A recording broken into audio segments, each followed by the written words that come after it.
खबर की धड़कन समझते हैं हम, एहसास है देश और दुनिया देख रही है हम। भारतीय किसान यूनियन अराजनीतिक कार्यकर्ताओं ने नकली कृषि दवाइयों के संबंध में उप जिलाधिकारी को सौंपा ज्ञापन। उत्तर प्रदेश ठाकुर द्वारा ब्लॉक सभा घर में राजनीतिक किसान यूनियन की मासिक पंचायत की एक बैठक की गई, जिसमें ठाकुर द्वारा उप जिलाधिकारी को नायब तहसीलदार द्वारा ज्ञापन सौंपा, जिसमें शिकायत रही कि नकली दवाइयां कृषि दुकानों पर धड़ल्ले से बिक रही है।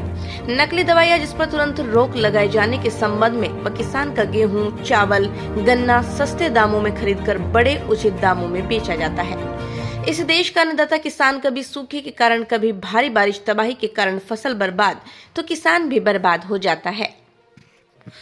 इस देश को पालने वाला किसान भुखमरी के कगार पर है, सरकार का जिसकी ओर कोई ध्यान नहीं।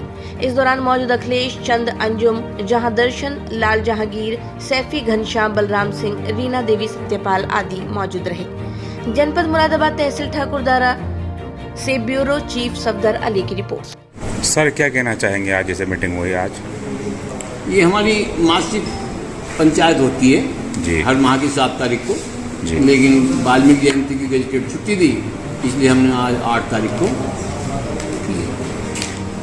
क्या क्या वार्ता की गई मीटिंग में? वार्ता ये हुई है कि किसानों का इस समय जो नकली दवाइयाँ हैं उनका विकट मुद्दा है। हमने पीछे भी ज्ञापन दिया था, लेकिन उस पर किसी ने कोई ध्यान नहीं दिया, जिससे किसान का काफ़ी नुकसान हुआ। और हम परसों एसडीएम साहब से मिले भी थे, तो उन्होंने कहा कि एप्लीकेशन दो, मैं जिला कृषि अधिकारी को बुलवाऊंगा। वह उसी संबंध में आज ज्ञापन देंगे। तहसीलदार साहब को बुलवा लिया है हमने। अच्छा, तो किस किस मुद्दे पे ज्ञापन देंगे आप?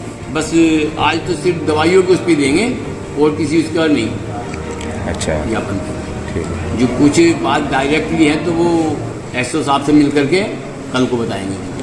ठीक है, वो भी लिखित में करेंगे, लेकिन वो ज्ञापन में नहीं।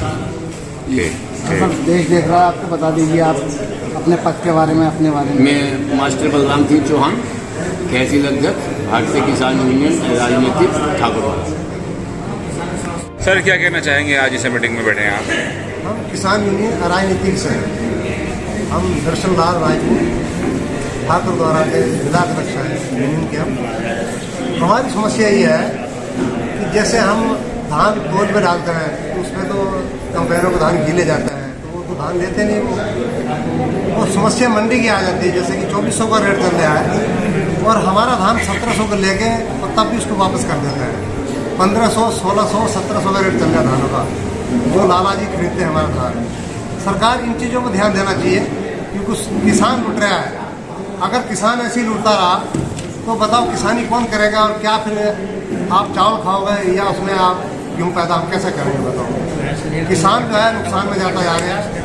सरकार को हमारी बात यही है कि इस बात पर ध्यान देना चाहिए कि फसल धान की है और किसान बिल्कुल दिन दहाड़े लुट रहा है। बनिए अपनी मर्जी से रेट लगाते हैं, ये नहीं सोचते हैं कि हम अपनी सूख काट के और बाकी उनको रेट का मूल्य दें। इसमें कोई सरकार का कोई इसमें वो नहीं चल रहा है, मंडी में ऐसी मान होती है। ठीक। तो सरकार के लिए क्या कर रहे हैं आप, क्या कहना चाहेंगे? सरकार से यही है कि किसानों को ही डुबाना चाहते हैं।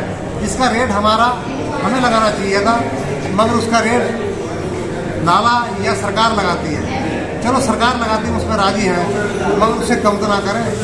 जो हमारा कंपेनों का धान गीला जा रहा है तो उसकी सूट जो उसको सुखवाने का है सिस्टम, वो काट के हमें पूरी रकम मिलनी चाहिए। ठीक है।